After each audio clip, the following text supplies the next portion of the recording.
যে খুনিরা ভিকটিমের জিনিসও সঙ্গে নিয়ে গেছে। ভিকটিমকে খুন করার পরে হয়তো নিজের জয়ের মেডেল ভেবে, যে কোনো জিনিসই হতে পারে। কোনো মহিলার ঝুমকো দুলও হতে পারে, বা আংটিও হতে পারে, আবার কোনো নখও হতে পারে, এমনকি ভিকটিমের চুলও হতে পারে, মাথার চুলও।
আমার চুল?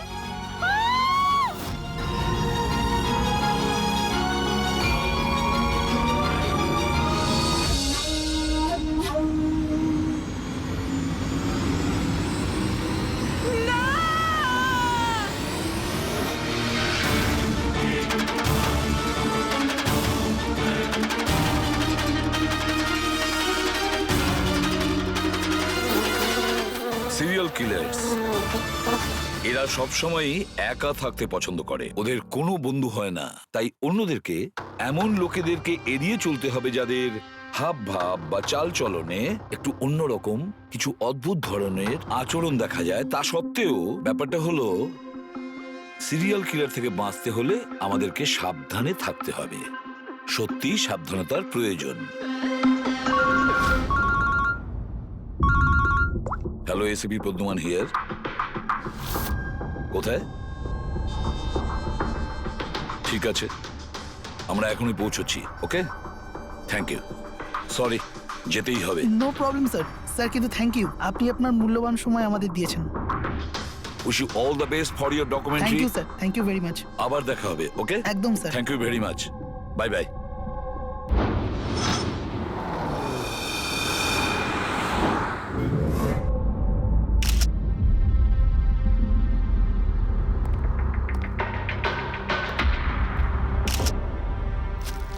নিয়ে যাও। সালুকে দেখে কি মনে হচ্ছে?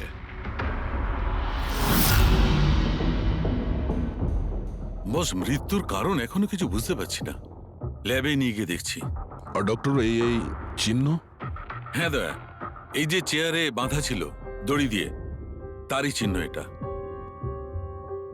বস, আমি যাচ্ছি, ল্যাবে গিয়ে চেক করছি। স্যার, দিয়া এই পেন্ডেন্টটা পড়েছিল। কোনো বিশেষ লোকের কি এটা? স্যার, এই পেন্ডেন্টে জিপিএস বেস সেফটি অ্যালার্ম আছে।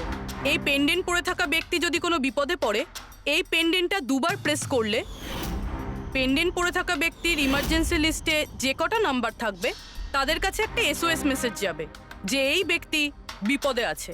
আচ্ছা, কাল রাত্রে এই পেন্ডেন্টটা দুবার টিপেছিল। হ্যাঁ স্যার, কটার সময়? প্রায় 12:30টার সময়। আর ওর এই এসওএস মেসেজ ওটা কার কাছে গেছে? স্যার, ওই দুজনের কাছে। এদিকে এসো। কি নাম তোমাদের? সমর। সমর। নবীন। নবীন। কি সম্পর্ক ছিল দিয়ার সাথে তোমাদের? স্যার, আমার গার্লফ্রেন্ড ছিল। স্যার, আমার কলেজের বন্ধু।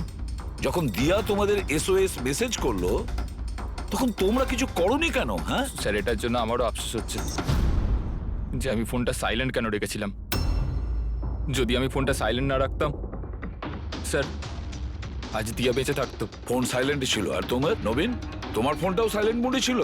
না স্যার, স্যার আমি শুয়ে পড়েছিলাম আর আমি বুঝতেই পারিনি কখন আমার ফোনের ব্যাটারি ডেড হয়ে গেছিল। আশেপাশের ঘটনা থেকে আমি ওকে এই পেন্ডেন্টটা এনে দিয়েছিলাম, কিন্তু লাভ কি হলো যখন এটা কোনো কাজেই এলো না। ওই ঘটনার ব্যাপারে বলছো? ওই যে চুল কাটা গেছে ওই মেয়েদের? হ্যাঁ স্যার। হ্যাঁ স্যার, এরকম ঘটনা অনেক ঘটেছে এই চত্বরে। এই দিয়ার মতো অনেক মেয়েরই চুল কাটা হয়েছে, কিন্তু কাউকে হত্যা করা হয়নি। আর লোকে তো এটাও বলছিল যে কোনো আত্মাটাত্মার চক্কর আছে। কি বললে তুমি? ভূত, আত্মা? আমি বলছি না স্যার, লোকেরা বলছে। স্যার এই এলাকার সব মেয়েরা বেশ আতঙ্কিত রয়েছে। সূর্য ডোবার আগেই নিজেদেরকে বাড়িতে বন্দি করে নেয়। কিছু মেয়েরা তো নিজেরাই নিজেদের চুল কেটে ফেলেছে, আর অনেকে সাধু আর জ্যোতিষীদের কাছে যাওয়া শুরু করেছে। তারা মনে করছে এই সাধুদের আশীর্বাদে এই সমস্ত অলৌকিক শক্তির হাত থেকে রক্ষা পাবে। এটা কোনো অশুভ শক্তির কাজই নয়, এটা কোনো মানুষই করেছে এটা। স্যার, হ্যাঁ ইন্সপেক্টর সুশীল এই কেসটারই তদন্ত করছেন। হ্যাঁ, সুশীল বাবু বলুন। স্যার কিছু বুঝতে পারছি না। এ প্রচুর মেয়ের চুল কেটেছে, কিন্তু মেরেছে শুধু একজনকেই। শুধু একটা মেয়েকেই মেরেছে? হ্যাঁ, কি বলতে চাইছেন আপনি? আরো মেয়েদের মারা উচিত ছিল? আমাদের লজ্জা করা উচিত। আমাদের থাকা সত্ত্বেও একটা মেয়ের জীবন চলে গেছে। যত তাড়াতাড়ি সম্ভব ধরতে হবে, অন্য কোনো নিরীহ মেয়ের মৃত্যু হওয়ার আগেই। বুঝেছেন আপনি? স্যার। পুরো ডিটেলসটা চাই আমার, যত তাড়াতাড়ি সম্ভব। যান। স্যার। স্যার, হ্যাঁ ফেডরিক? এই নিন এই পুরো কাণ্ড কারখানার সমস্ত ফাইল। ইন্সপেক্টর সুশীল এই মাত্র পাঠিয়েছেন। কটা ফাইল পাঠিয়েছে? 8টা। দয়া, অভিজিৎ, ফাইলগুলো ভালো করে স্টাডি করো, চেক করো, দেখো। আর প্রত্যেকটা মেয়ের সাথে কথা বলে দেখো, জিজ্ঞাসা করো ওদের সাথে কি করা হয়েছে। দিয়া ছাড়া আর কোনো মেয়ের যেন প্রাণ না যায়। অদিতি, আপনি বলেছিলেন যে আপনি বিছানায় বসে লাইট অফ করেছিলেন, তারপর কি হয়েছিল? স্যার, হঠাৎ করে একটা জোরালো আলো আমার চোখে পড়লো, আর তারপরে কি হলো আমার কিচ্ছু মনে নেই। আমার শুধু ওই উজ্জ্বল আলো মনে আছে, তার বেশি আর কিচ্ছু নয়। আচ্ছা, তারপরে কি হয়েছিল? ঘরের আলো বন্ধ হয়ে যাওয়ার পর আমার চোখে একটা জোরালো আলো পড়লো, আর তারপর আমি আর কিছু দেখতে পাচ্ছিলাম না। আমার চোখ একদম ধাঁধিয়ে গেছিল। আচ্ছা, জ্ঞান ফিরে আসার পরে কি হয়েছিল? যখনই আমার চোখটা খুললো, আমি দেখলাম কেউ আমার চুল কেটে নিয়েছে। আমি চেঁচালাম আর তারপর আমি পুলিশকে কল করলাম। হ্যাঁ স্যার, আমিও একটা খুব জোরালো আলো দেখেছিলাম। যেরকম টিভিতে দেখেছিলাম সব মেয়েদের সাথে হয়েছে, ওরকম আমার সাথেও হয়েছে। ওই ভূতটা আমার চুল সব কেটে দিয়েছে। ভূত নয়, অপরাধী। এই এই আপনার হাতে কি রয়েছে? স্যার, আমার চুল। আপনার চুল? ও অপরাধী তোমার চুল কেটে নিজের সঙ্গে নিয়ে যায়নি? না তো।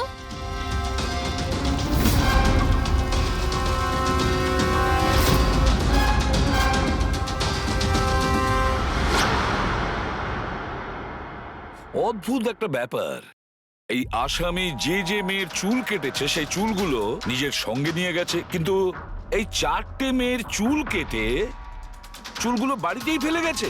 এটা কেন আসামি করলো আর কেন? স্যার, হতে পারে যে ওদের ওপর হামলা হয়নি, ওরা এগুলো এই নিউজে দেখেছে, তাই পাবলিসিটির জন্য এমন ভাব দেখাচ্ছে যে ওদের ওপরেই হামলা হয়েছে। স্যার, দুটো মেয়ের মানসিক অবস্থা খুব একটা ভালো নেই। ওদের ভুল ধারণা হয়েছিল ওদের সঙ্গে এরকম কিছু হয়েছে, কিন্তু সেরকম কিছু হয়নি। তার মানে শুধু 4টে মেয়ের ওপরে হামলা হয়েছে? অদিতি, বাণী, চিত্রা আর ঈশা। Yes sir. একটা কাজ করি, আমরা আবার নতুন করে শুরু করি যেখান থেকে এসব শুরু হয়েছিল। ক্রাইম লোকেশনের ফটোগ্রাফ, প্রমাণ, যা কিছু পাওয়া গেছে ওখান থেকে সব কটা ভালো করে চেক করো দ্বিতীয়বার। কিছু না কিছু আমরা নিশ্চয়ই ছেড়ে গিয়েছি, যেটা এবারে আমরা পাবো।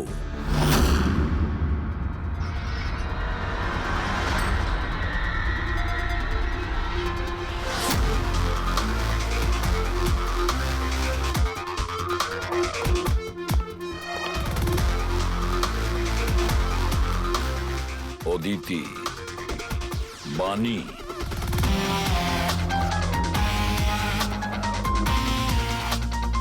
চিত্রা, ঈশা।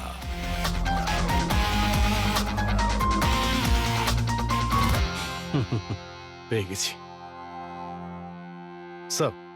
হ্যাঁ স্যার, ঈশার বাড়িতে যে মোমবাতি ছিল তার মধ্যে এই ফিঙ্গারপ্রিন্টটা পেয়েছি। এটা আসামির হতে পারে স্যার। যদি এই ফিঙ্গারপ্রিন্টটা আসামির হয় তাহলে সে খুব ভুল করেছে। অভিজিৎ, আমাদের ক্রিমিনালের ডেটাবেসটা চেক করো, দেখো তো এ কোনো পুরনো পাপি কিনা।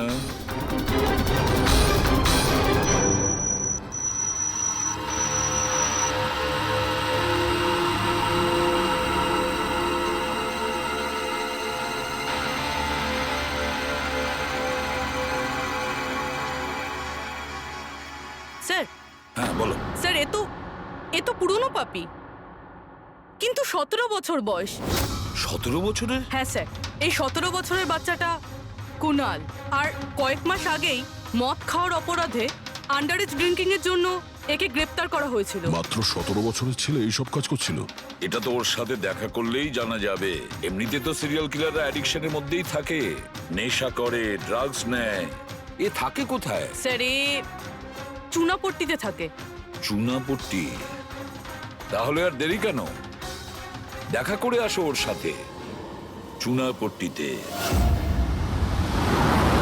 বিশ্বাসই হচ্ছে না, একটা 17 বছরের ছেলে এইসব কাজ করছে কি করে?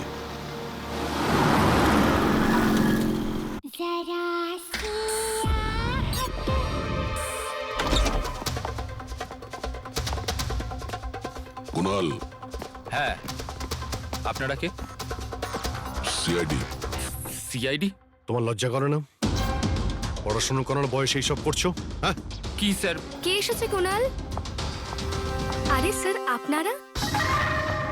স্যার তুমি এখানে কি করছো? স্যার এটা আমার মাসির বাড়ি, কিন্তু আপনারা এখানে?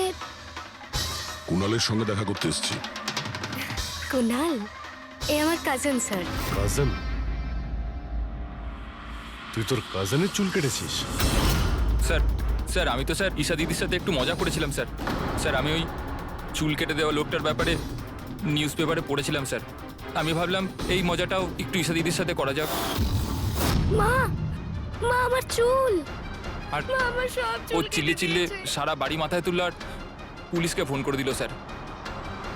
আমি ভয় পেয়ে গেছিলাম স্যার, সেই জন্য আমি ওই চুলগুলো ফেলে দিলাম স্যার, আর চুপচাপ বাড়ি থেকে বেরিয়ে গেলাম স্যার। তুই এত বাজে মজা করেছিস আমার সাথে। দিদি সরি। আমি তোকে কখনো ক্ষমা করব না, কখনো সরি নয়। সরি দিদি সরি সরি স্যার। স্যার আমি শুধু ঈশা দিদির চুল কেটেছিলাম স্যার, বাকি কোনো মেয়ের চুল কাটিনি আমি স্যার। আমরা তোমার কথা বিশ্বাস করবো কি করে? আপনি চাইলে আমার মাকে জিজ্ঞেস করে নিন স্যার, যে দিন ওই ঘটনাগুলো ঘটেছে ওই দিন আমি বাড়িতেই ছিলাম স্যার। তোর সব জিনিসটা মজা লাগে না জানিস?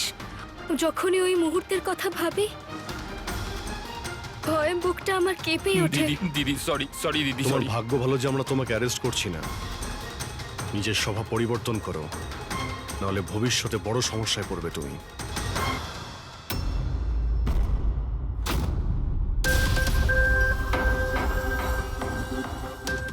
সমস্ত সিরিয়াল কিলার বা সিরিয়াল অ্যাটাকার নিজের ভিকটিমকে একটা প্যাটার্নে চুজ করে। হ্যাঁ ঠিকই বলেছো দয়া।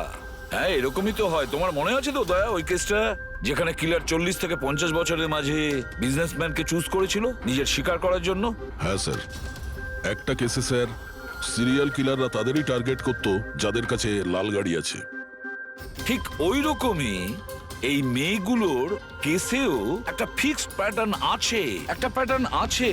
স্যার সব মেয়েদেরই বয়স প্রায় 20 থেকে 35-এর মধ্যে।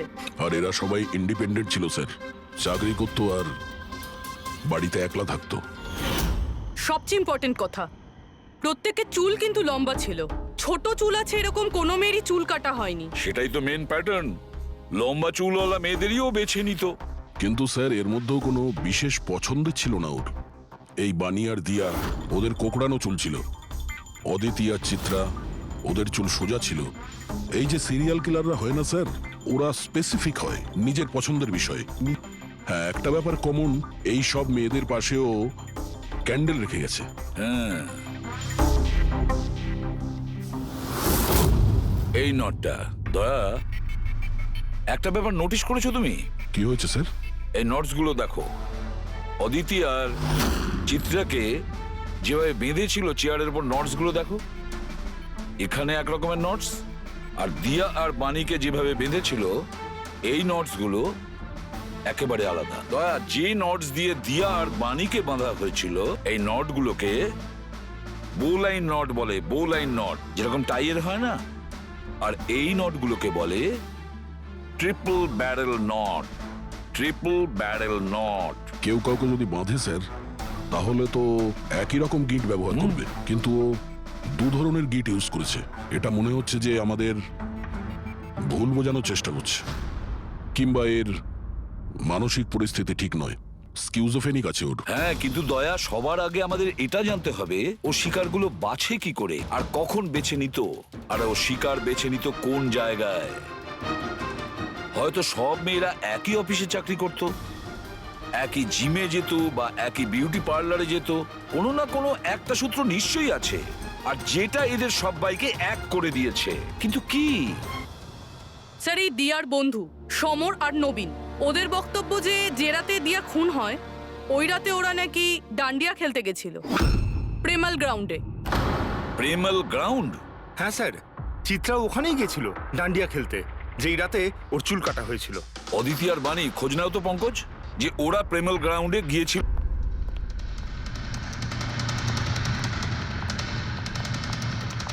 হ্যাঁ বস, ওই মেয়েটির মৃত্যু গলা টিপার কারণে হয়েছে।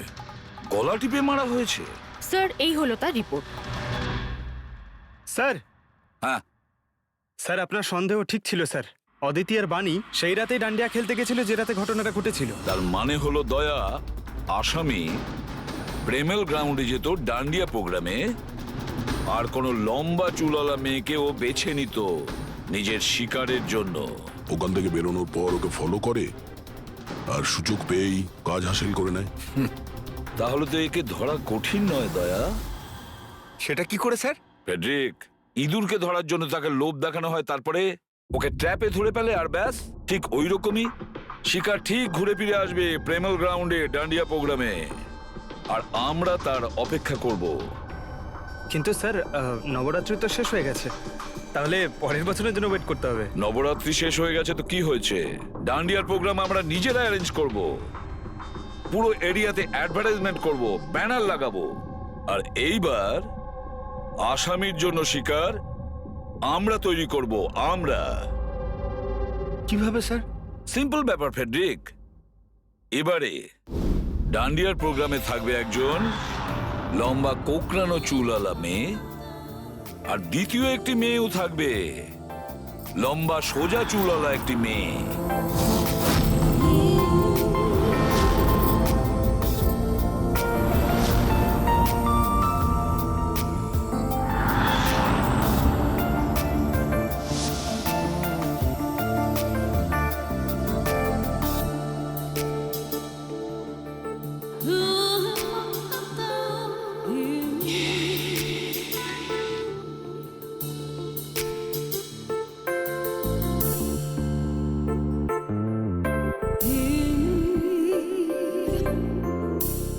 এখন এই নকল চুলের এক্সটেনশন আসল বলে মনে হচ্ছে।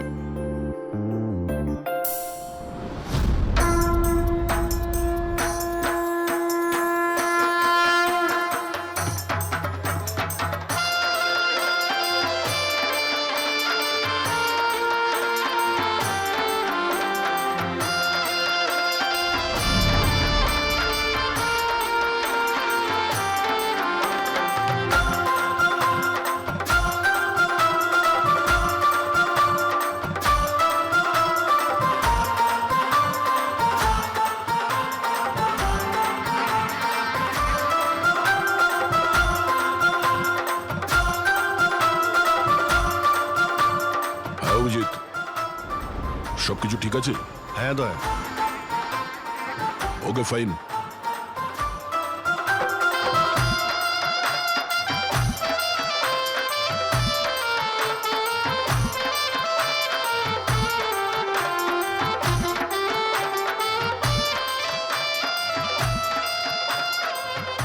Hi ma'am.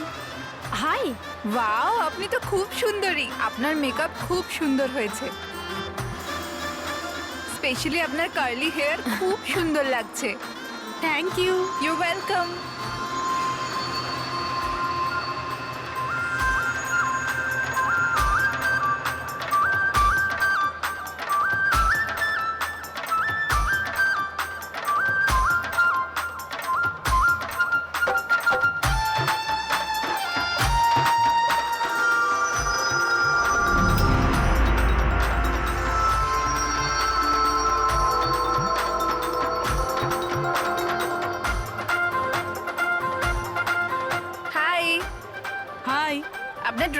সুন্দর।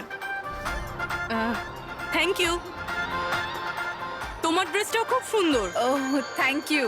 তবে আপনার চুলটা খুব সুন্দর। স্ট্রেট করিয়েছেন নাকি ন্যাচারালি এরকম? প্রকৃতির দান এটা। ও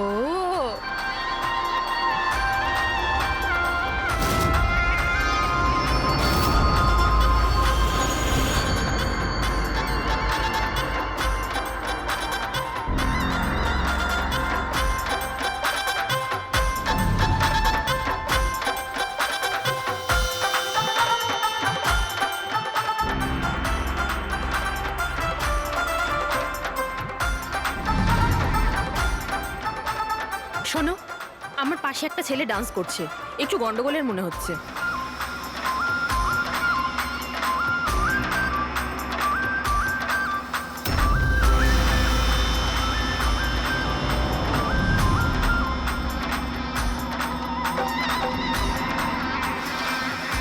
হ্যাঁ সারিকা, কোথায় ও? আমার পাশেই ছিল। এখানে ছিল, তাহলে গেল কোথায়?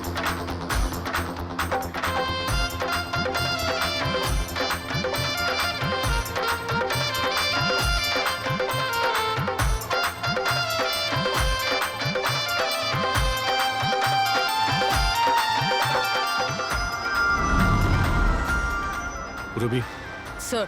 তুমি যাও, আমি তোমার পিছনেই আছি, ডোন্ট ওয়ারি। Okay sir.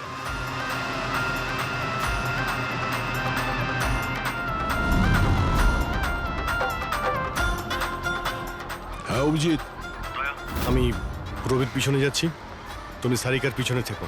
ওকে, আমি সারিকার পেছনে যাচ্ছি। ওকে।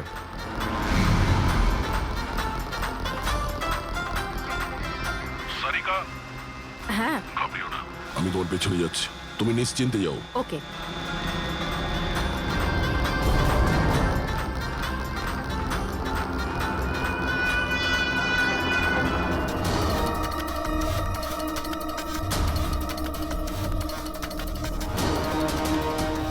ওফো, এখানে তো কোনো অটো বা ট্যাক্সি কিছুই পাচ্ছি না। মনে হচ্ছে বাড়ি পায়ে হেঁটেই যেতে হবে।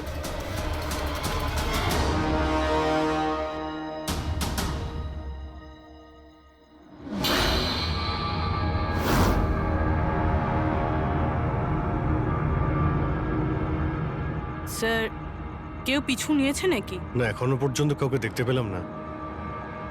তুমি এগিয়ে যাও, যদি কেউ তোমায় ফলো করে।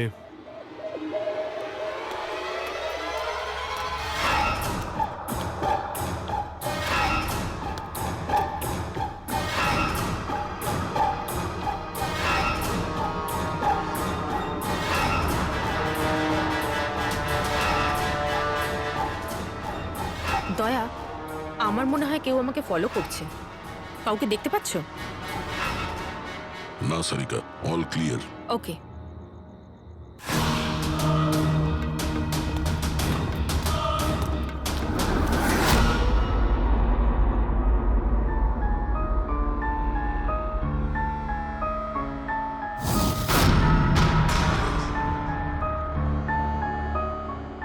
স্যার। সব ঠিক আছে? স্যার, হয়তো আজকে অ্যাটাকার ডান্ডিয়া খেলতে আসেইনি, নয়তো স্যার অন্য মেয়ের পিছনে গিয়েছে। দেখা যাক, আর একটু অপেক্ষা করি।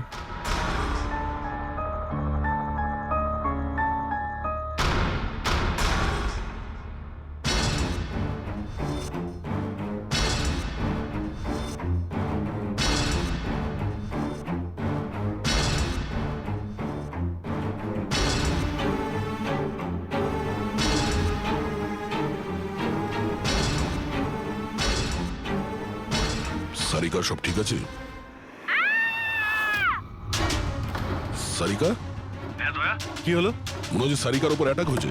সারিকার উপরে অ্যাটাক হয়েছে পুরবি, আমি ওখানে যাচ্ছি। স্যার, আমিও আসছি।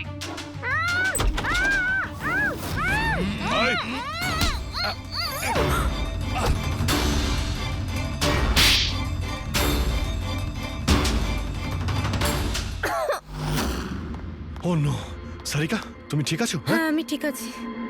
হট।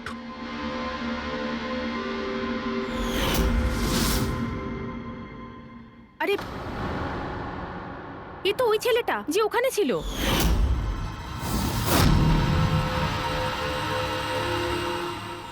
চুল কাটার প্রচুর শখ তোর, হ্যাঁ? তোর জন্য সেলুন খোলাচ্ছি আমরা। বল, দিয়াকে কেন মেরেছিস? না না স্যার, আমি কাউকে মারিনি। কথা বলছিস? না স্যার, আমি কাউকে মারিনি স্যার, সত্যি বলছি। মেয়েদের চুল কাটিস? হ্যাঁ, দেখি কি এসব। সাইনোফোলিমাস? সাইনোফোলেমাস? এটাতে তো মানুষ বড় জোর সেন্সলেস হতে পারে, মরে যেতে পারে না। স্যার আমি বলেছিলাম তো স্যার, আমি কাউকে মারিনি। আমি শুধু মেয়েদের অজ্ঞান করবার জন্য এটা ব্যবহার করতাম, যাতে করে ওদের চুলগুলো ভালোভাবে কাটতে পারি। দিয়াকে মেরেছিস কিভাবে, হ্যাঁ? স্যার আমি মারিনি স্যার, বিশ্বাস করুন আমি মারিনি। আচ্ছা সারিকা, আচ্ছা এটা কি পসিবল যে এই কেমিক্যালস দিয়ে দিয়ার খুন হতে পারে?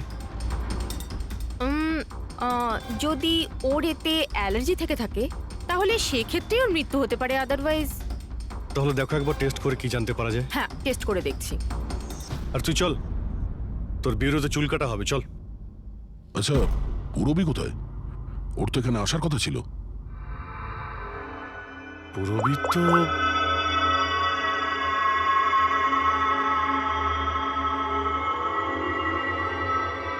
ও তো ফোন তুলছে না। পুরবি ল্যান্ডলাইনে ট্রাই করো।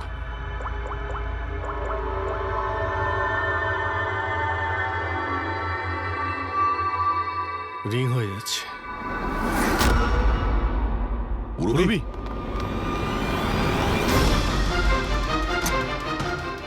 পুরবি,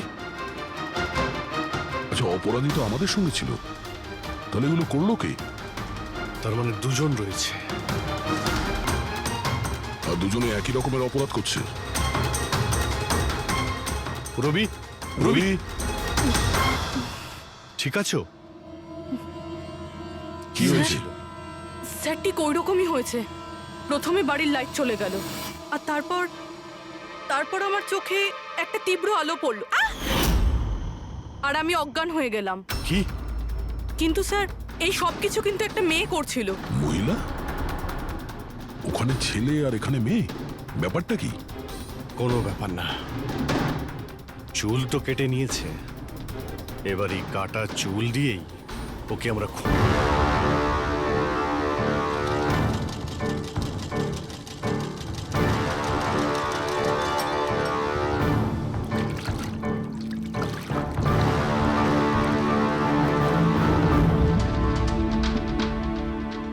দেখুন সুমন ম্যাডাম, আপনি একটু বেশি ডিমান্ড করছেন। দেখুন গগন বাবু, আপনি যে কাজটা দিয়েছেন না সেটা খুব সোজা নয়, খুবই বিপজ্জনক। আপনাকে আমাদের টাকা বাড়াতেই হবে। ঠিক আছে, আমার উপর ভরসা রাখুন, আমি পরে বাড়িয়ে দেবো। পরে নয়, এখনই বাড়ান।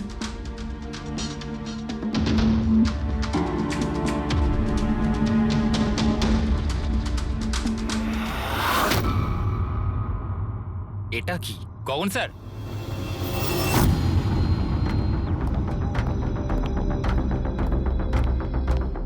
এই দেখুন, চুলের ভেতর কি অদ্ভুত একটা উকুন।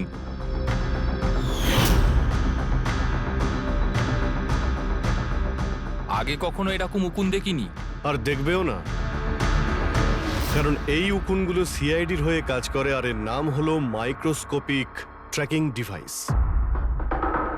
আর এই জন্যই আমি তোমাকে আমার চুল কাটতে দিয়েছি, যাতে এটার সাহায্যে এখানে পৌঁছতে পারি আর জানতে পারি আসলে ব্যাপারটা কি।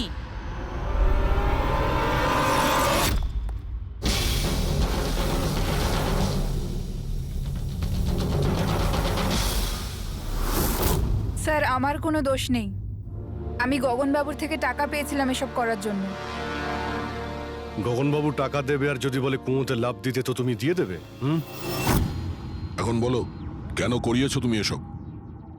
আমি যে কথাগুলো বলবো সেটা একটু আশ্চর্যজনক আপনার নিশ্চয়ই লাগবে, কিন্তু এটা সত্যি যে আমাদের ব্যবসায় মানুষের চুলের দাম সোনার দামের থেকে কম নয়।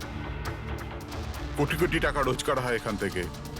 উইক্স, হেয়ার এক্সটেনশন, নকল আইল্যাশেস, ফার্টিলাইজার আর অ্যামিনোসিডের মতো প্রচুর জিনিস তৈরি হয়। স্যার আপনি ভাবতেও পারবেন না যে এই চুল দিয়ে কি কি তৈরি করা যায়। হ্যাঁ ঠিক আছে, ঠিক আছে, তুমি অনেক জ্ঞান দিয়েছো, কাজের কথা এসো। এসব কেন করছিলে? এই পুরো শহরে এই একটাই ফ্যাক্টরি আছে যে হেয়ার প্রসেসিং এর কাজ করে, সবকিছুই ঠিকঠাক চলছিল, কিন্তু হঠাৎ এই মানুষের চুলের সাপ্লাই কমে গেল। এই শহরের মেয়েদের মনে হঠাৎ করে এই ধারণাটা কি করে চলে এলো যে চুল বড় করতে হবে, আর সবাই চুল বড় করতে লাগলো। এই সময় আমি ভাবলাম যে কিছু একটা এরকম প্ল্যান করতে হবে যাতে এই মেয়েরা নিজে থেকেই চলে আসবে নিজেদের লম্বা চুল ছোট করবার জন্য। তাই তুমি ভাবলে যে এমন একটা ভয় তৈরি করা যাক শহরে, যাতে মেয়েরা ভয় পেয়ে গিয়ে নিজেই নিজেদের চুল কেটে ফেলে, হ্যাঁ? আর তোমার জন্য লাভই লাভ। হ্যাঁ, আর সেই জন্যই এই কাজের জন্য আমি দুজন লোককে রেখেছিলাম, সুমন আর রাজু। স্যার আমরা দুজন ডান্ডিয়াতে গিয়ে লম্বা চুলওয়ালা মেয়েদের খুঁজি। আমি স্ট্রেট চুলওয়ালা মেয়েদের, আরও কার্লি চুলওয়ালা মেয়েদের। আমরা ওদের পিছু নিয়ে ওদের বাড়ি অবধি যাই। 800 লুমিনের জোরালো আলোর ফ্ল্যাশ লাইট ওদের চোখে আমরা ফেলি। তারপরে আমরা কেমিক্যাল দিয়ে ওদের অজ্ঞান করি, ওদের চুল কাটি, তারপর আমরা ওখান থেকে পালিয়ে যাই। ঠিক আছে, এটা তো বুঝলাম কেন আর কিভাবে করতে, কিন্তু এইসব করতে গিয়ে দিয়াকে খুন করলে কেন? স্যার আমি মারিনি ওকে, জানি না কি করে মারা গেল। হয়তো সেই সমস্ত কেমিক্যালের জন্য যা দিয়ে তোমরা মেয়েদের অজ্ঞান করতে।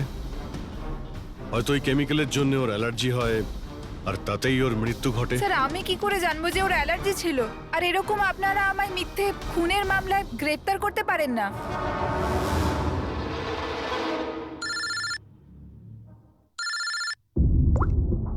হ্যাঁ ডক্টর সালুকে। অভিজিৎ, আমি ওই মেয়েটার বডিটা টেস্ট করেছিলাম। ভাই, ওর তো জেলোফলিমাস নামের কেমিক্যালের কোনো অ্যালার্জি নেই। অভিজিৎ, দিয়ার মৃত্যু হয়েছে গলা টেপার কারণে। আরো একটা কথা, আমি ওর ফুসফুসের মধ্যে একটা ফাইবারের টুকরো পেয়েছি, কোনো কাপড়ের ফাইবার। তার মানে এটা পরিষ্কার যে কেউ কোনো কাপড় দিয়ে অথবা কোনো বালিশ দিয়ে ওর মুখটা চেপে ধরেছিল, সেই কারণে ওর নিঃশ্বাস বন্ধ হয়ে গেছে আর মারা গেছে। তার মানে দিয়ার চুল কাটার পরে আর আমাদের পৌঁছানোর আগে অন্য কেউ নিশ্চয়ই ছিল দিয়াদের বাড়িতে, যে দিয়ার মুখটা বালিশ দিয়ে চেপে ধরেছিল আর দিয়া মারা যায়। মানে খুনির এই চুল কাটার সঙ্গে কোনো সম্পর্কই নেই? হ্যাঁ পঙ্কজ, এই খুনি অন্য কেউ, অন্য কেউ। খুনি ওদের দুজনের মধ্যেই কেউ একজন, ওদের দুজনের মধ্যে যাদের দিয়া SOS মেসেজ পাঠিয়েছিল। সমর, তোমার মোবাইল ফোনটা সাইলেন্ট মুডে ছিল, এই জন্য দিয়ার পাঠানো SOS মেসেজ তুমি দেখতে পাওনি। হ্যাঁ স্যার। আর নবীন, তোমার ফোনের ব্যাটারি চলে গেছিল, তাই তো? Right sir. মিথ্যে। স্যার আমরা মিথ্যে কথা কেন বলবো স্যার? তাহলে কি মোবাইল কোম্পানি মিথ্যে কথা বলছে? হ্যাঁ, এটা ওদেরই রিপোর্ট। এই রেকর্ড অনুযায়ী পরিষ্কার বোঝা যাচ্ছে যে তোমরা দুজন তোমাদের বাড়িতে ছিলে না। স্যার আমি আমার বাড়িতেই ছিলাম স্যার। আবার মিথ্যে, মিথ্যে বলছো তুমি। তুমি রাধিকার বাড়িতে ছিলে, রাধিকার বাড়িতে। রাধিকা? স্যার আমি কোনো রাধিকাকে সেই রাধিকা তোমার দ্বিতীয় গার্লফ্রেন্ড, যার জন্য তুমি দিয়ার সঙ্গে ব্রেকআপ করতে চাইছিলে। ওহো, আমরা কি করে জানতে পারলাম? সেটা আসলে এই ডায়েরির জন্য, দিয়ার পার্সোনাল ডায়েরি। চিনতে পারলে? এর মধ্যে ওর সব কথা লেখা রয়েছে। তোমায় খুব ভালোবাসতো, তাই না? অতটাই ভালোবাসতো যতটা নবীন ভালোবাসতো দিয়াকে। কি? নবীন, তুই দিয়াকে ভালোবাসতিস?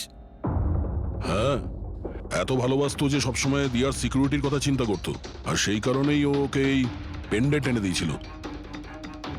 আর SOS মেসেজ পাওয়ার পরে ও খুব তাড়াতাড়ি ওর বাড়িতে পৌঁছেছিল। তো নবীন সেই রাতে কি হয়েছিল সেটা তুমি বলবে নাকি আমরা বলবো? স্যার ওই রাতে দিয়া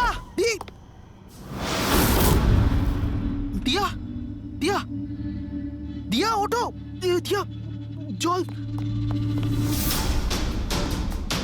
দিয়া দিয়া দিয়া ওঠো, দিয়া দিয়া তুমি ঠিক আছো? দিয়া এসব কে করেছে? তোমাকে কে বেঁধেছে? সমর কোথায়? কি বললে তুমি? সমর কোথায়? আমি আমার সব কাজ ছেড়ে তোমার কাছে ছুটে চলে এলাম, আর তুমি এখন বলছো সমর কোথায়? SOS মেসেজ তো ও পেয়েছে, তাহলে ও সাহায্য করতে কেন এলো না যখন তোমার ওকে সব থেকে বেশি প্রয়োজন? দিয়া শোনো, যদি এই দুনিয়ার সব থেকে বেশি কেউ তোমায় ভালোবাসে তবে শুধু সেটা আমি, আর কেউ নয়, সমরও নয়। নবীন, আমি তোমার ভাবনাকে সম্মান করি, কিন্তু আমি তোমাকে ভালোবাসি না। প্লিজ এইসব ছাড়ো, আর প্রথমে আমাকে খোলো আর পুলিশকে ডাকো। মনে হচ্ছে কেউ আমার চুল কেটে দিয়েছে। কেটে যাওয়া চুল তো আর ফেরত পাবে না, কিন্তু ভেঙে যাওয়া হৃদয় দ্বিতীয়বার আর জুটতে পারে না। নবীন, নবীন কোথায় যাচ্ছ? নবীন, কি করছো নবীন? নবীন, নবীন! যদি আমি দিয়াকে এত না ভালোবাসতাম, তাহলে আমি হয়তো ওর প্রাণও নিতাম না। ভালোবাসা, যাকে তুমি ভালোবাসা বলছো সেটা ভালোবাসা নয়, স্বার্থপরতা। যদি তুমি দিয়াকে সত্যিই ভালোবাসতে, তাহলে ওর খুশিটাকেই তুমি নিজের খুশি মনে করে নিতে, কিন্তু না, তুমি শুধুমাত্র ওকে পেতে চেয়েছিলে, ব্যাস। নিজের ভালোবাসা বাঁচাতে সবাই নিজের প্রাণ পর্যন্ত দিয়ে দেয়। ভালোবাসার গলা টেপে না, ভালোবাসার মিথ্যে নাটকে তোমাকে খুনি তৈরি করেছে।